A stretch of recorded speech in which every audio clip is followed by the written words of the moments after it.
Welcome back to Gifford's Rope Walk. I had a bunch of parts that were all pre-cut out, and we talked about how to assemble them, how to put them together. There were two main decision points for me of choosing the materials that I did and the style that I did. One was I wanted to be able to make it with materials that were easily accessible and easily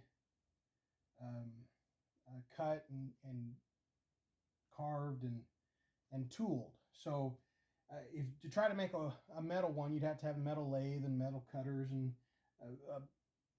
anvil, and you'd have to have all kinds of blacksmithing tools.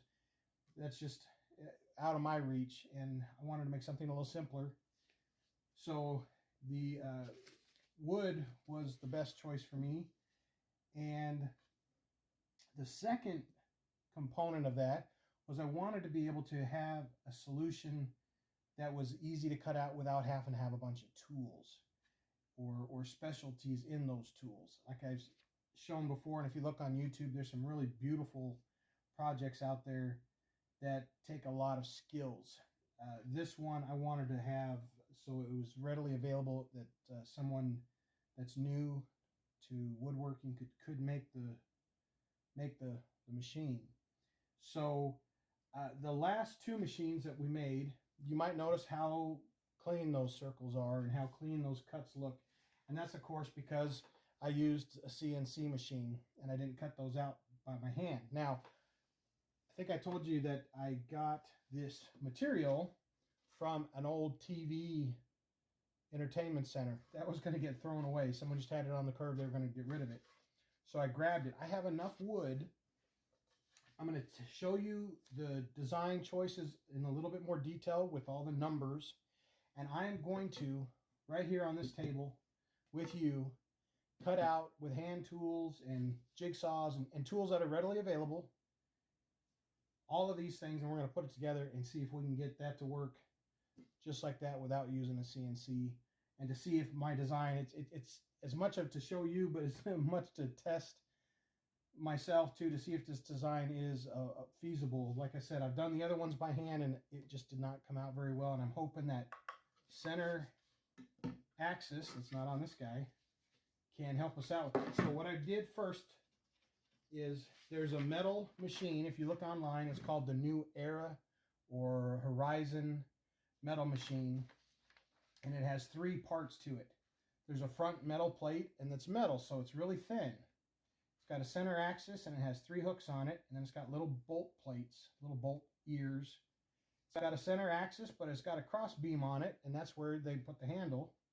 And then there's a back plate that's hollow that goes around the planetary gear, and it lines up with those three bolts on the front plate. So your machine is very small. So to try and do this back plate here is curved, and it goes around the planetary gear. And I can't bend wood like that. And you could always make it a little bit thinner, but again, I'm trying to find ways just to do it with the size that I've got. So all this wood is 3/4 inch wood. So I'm going to do the same concept right here. This back plate's going to be in two pieces. And this gear here is going to be in two pieces. And you've already seen them, but I wanted to show you my design here on paper. You got the front plate, and it's the same. So you have the axis drilled in there. And then you have a spacer. And this spacer here is going to be what connects this back plate to the front plate. Because it's wood, this goes over the thickness of the planetary gear and the thickness behind the planetary gear. So this is half of this plate as a spacer, and then there's a back spacer here that's going to go to create the second piece. It's a two-part. Then this inner gear has this cross beam on it, so the inner gear I had to break into two pieces too. I have an inner gear and I have a back plate, and that's what the handle connects to. So these two pieces I had to break into two for wood. So that's what that looks like in a rough drawing. I apologize, I am not the best in art. Now, this is all the measurements. And this is what I'm going to use to cut out all of the pieces. The back plate, I use 10 inches so it'll fit inside my bench. This top part here is 13 inches circle. That's the first gear. The spacer is 11.5. Now, what's neat about this is this gear fits inside this hole, and then the little gears fit inside of here. So I can use the same piece of wood for 3 pieces.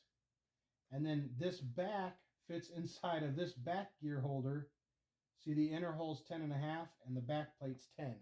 So I designed it so that these fit inside of themselves, so there's less usage of wood. And then this handle here fits on top of this piece of wood. So this right here is all I need to get that. And I'll show you how to do it. We're going to go step by step, and we're going to make this guy. So the very first thing I'm going to do is I'm going to get one of those side wings from the entertainment center.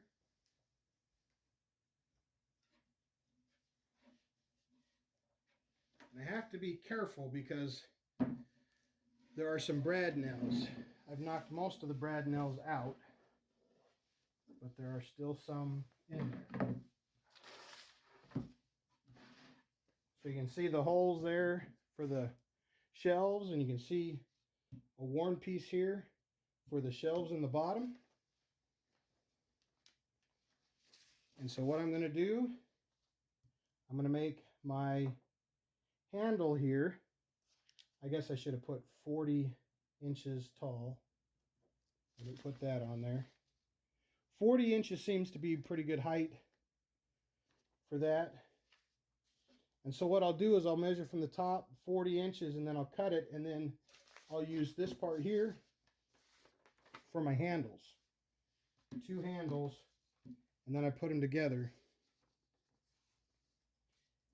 Now when it comes to a circle, I went to Walmart and picked up one of these little protractors from the hardware for the school section. I got Sharpies, and I also got a screw because circles are easy to make.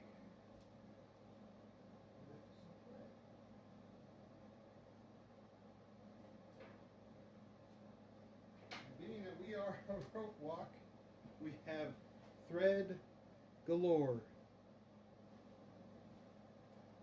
All right. So this first circle is going to be very important because wherever I put this screw, that center is going to be the center for the whole machine. It's going to be the center axis for the whole gear system and for the plate. So we want to make sure that I'm within, I don't want these holes in my machine. So you can see there we've got 21 inches, so it's only 13 inches wide. So half of 13 is 6.5. Now this top has a couple little scratches on the back side. So I'm going to come in 2 inches. And then half of 13 again was 6.5. So 8.5.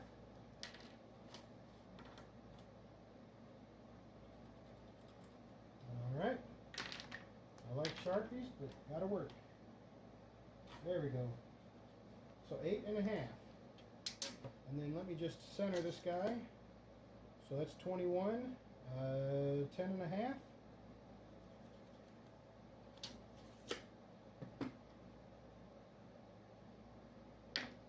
All right. So I'm going to use this screw here because that'll give me a good marker. When I go to drill my hole, I'll have a mark already in there. It always frustrates me when I go to drill a hole and then the drill slides. So there we go. We now have our pinpoint for the whole project. So for some of the smaller circles, we can use the protractor, but that protractor will only do 12 inches. So I'm going to fold my yarn in half. We'll go 6.5 inches.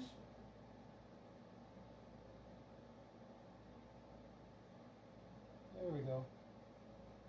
Maybe that'll do it.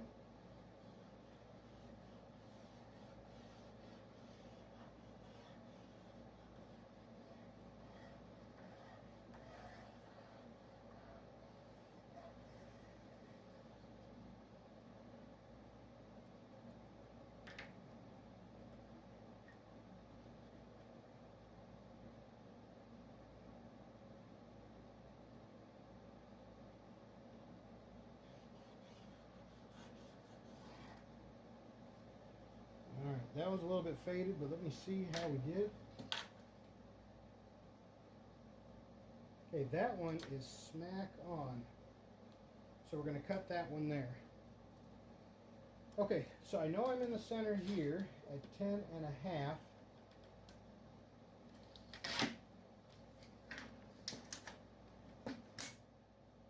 So at 10.5, I'm going to add 5 inches on each side from the center. So 10.5, 5.5.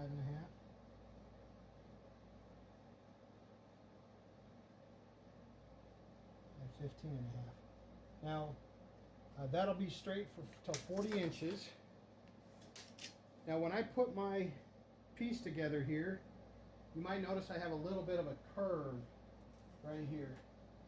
And what that does is that allows for a spot for someone to put their hand without having to grab the gear. Now, before, my gear was out in the open, so it was hard to grab it because it was moving. But now that the handle's there, I don't necessarily have to put it in there, but I think that that gives it a little bit of aesthetics, and that makes it look kind of nice. So I might find something that's a little bit curved, like a cup or a bowl, and we'll add that little loop in there. But we need... All right, so I found an old CD, and I found my bag of Sharpies.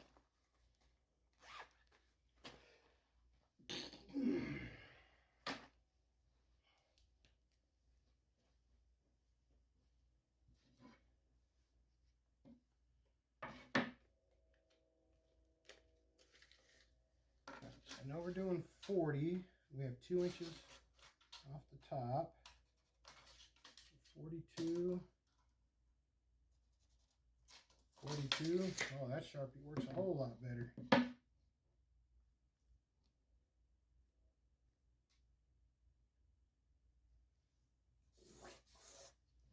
There we go.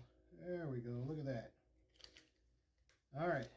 We draw one more set of lines here at 15.5 and 5.5.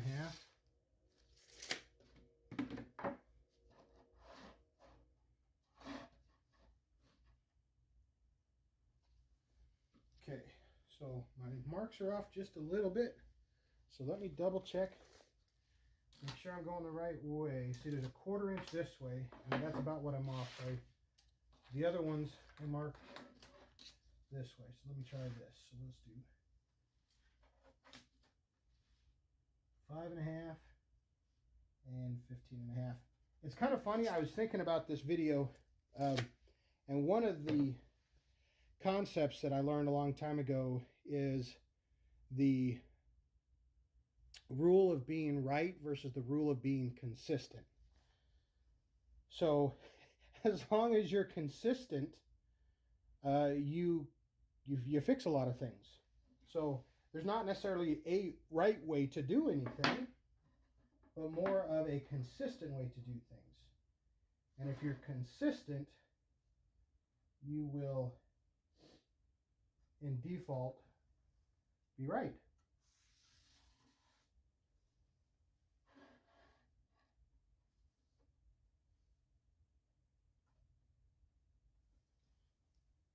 Okay, so we're going to that line right there.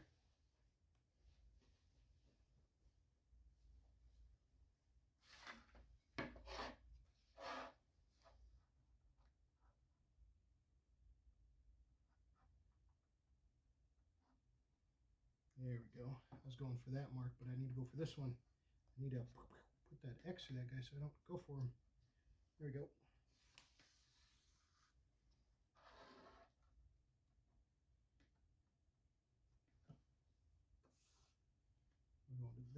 line right there. Okay, so I'm putting that CD in there. It fits kind of nice.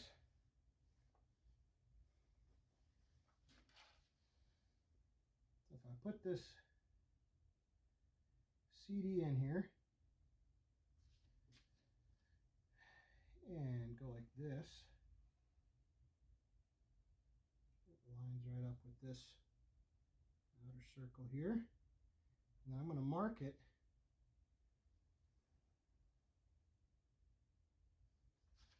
about where I did it on that side.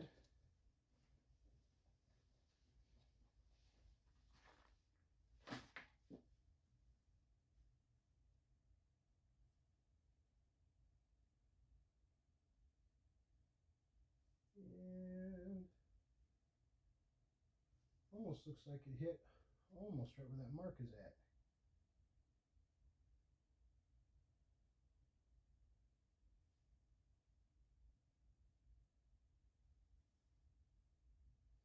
It doesn't have to be perfect. It looks pretty nice. Now that I got a better marker here, I'm going to take my time. Got a little rolly work chair here.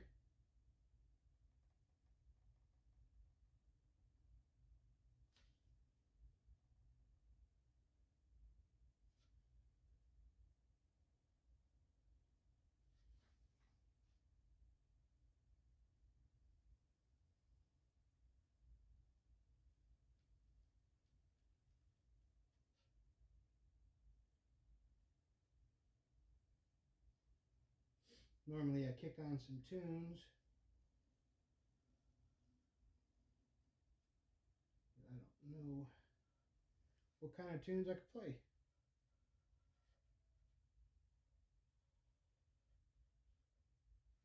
Alright, so we know not that one and not that one. I'll mark those in a couple places because I don't need to accidentally cut that guy. Okay, now one more time, let's double check. And it is just over 13, like by the thickness of a blade. So if I cut that off, I should be good. So now that is ready to be cut. Extension cord, cheap jigsaw. I've seen some bags that I have floating around. This one, I use my Craftsman one, is all my blades. So I keep my drills and my knives and my cutting things in here. And this guy's got, as it were, Craftsman saw blades in here. Ones that light up so I know they're lit. And then there's a good old-fashioned electrician's knot that you put in it so that if you ever pull on the cable, it gets tight. It doesn't yank out while you're doing your work. Alright, so let's take this first end off.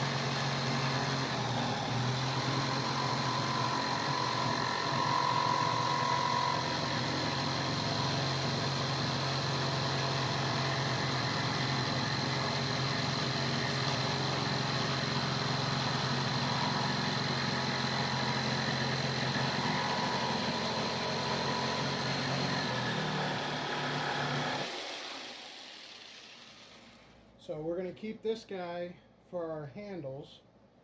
I'll set him right there. Yeah, it's a little bit wiggly there. So Sharpie's going down. Screwdriver's over here doing a dancing a jig.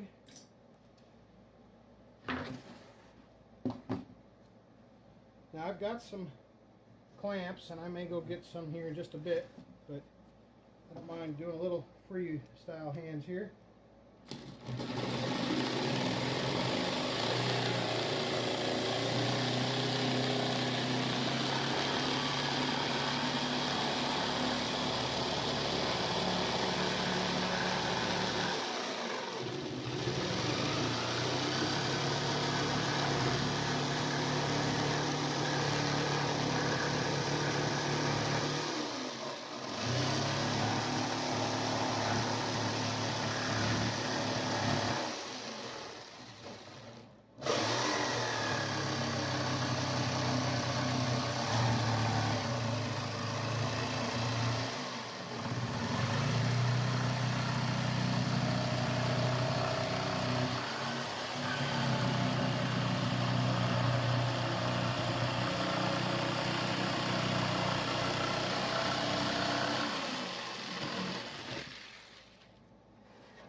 Watching my toes there. And this is a beat up table. Don't use your wife's dining table or your mom's good furniture on this. I've beat this table up quite a bit. That saw went right through there, so do pay attention to what you're cutting through. So we're getting on this corner here.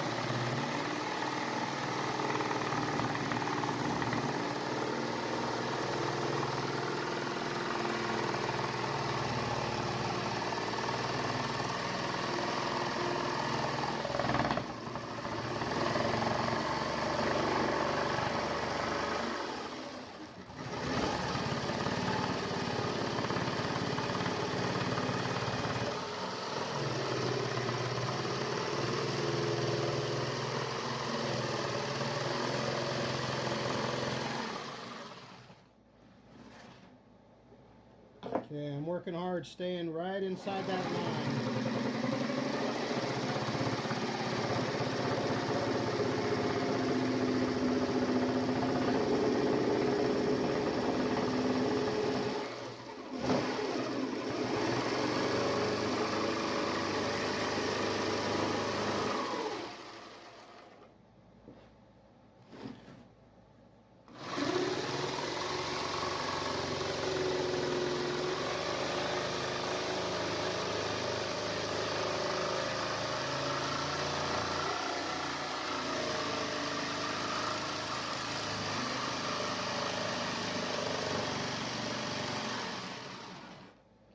Now it's important, you can always sand more off, so if I stay outside and I leave a little bit more material, I can take it off, but once you cut it off, you can't add it back on.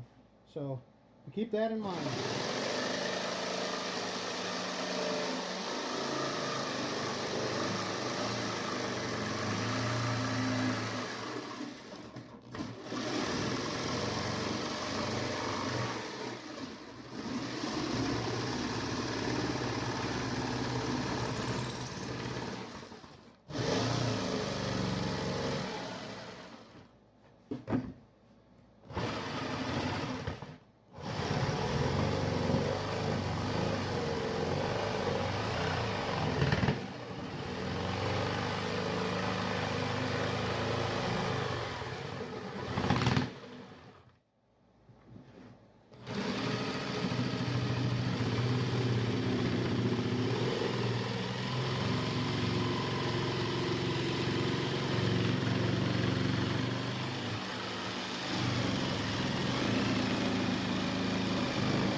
Okay, so you're doing this kind of in pieces there. Here's our top section. And now I've got a pile out in the backyard of just all this scrap wood. I'll have a nice little fire later on. Let's do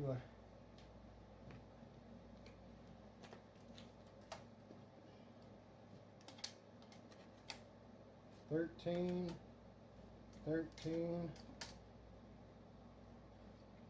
So you can see here I kind of bulged out a little bit right here and right here. But I can take that and sand that down just a little bit, or even cut a little bit more off. And this part out here doesn't really matter that much, honestly. The center point to the gears is really what matters. The only reason this outer part is out here is just for the guides to connect to. So they don't have to be precisely lined up.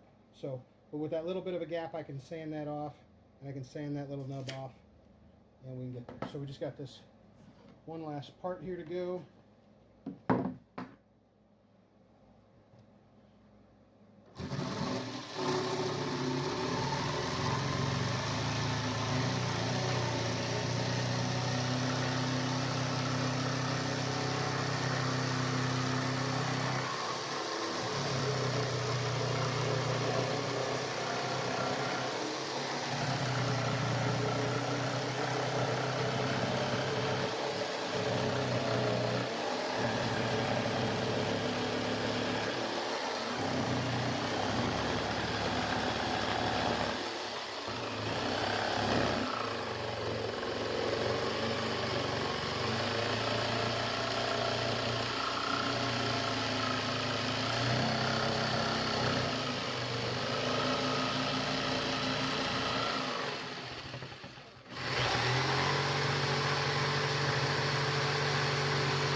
All right, 10 inches, 10 inches, and 10 inches. So that should fit right in there.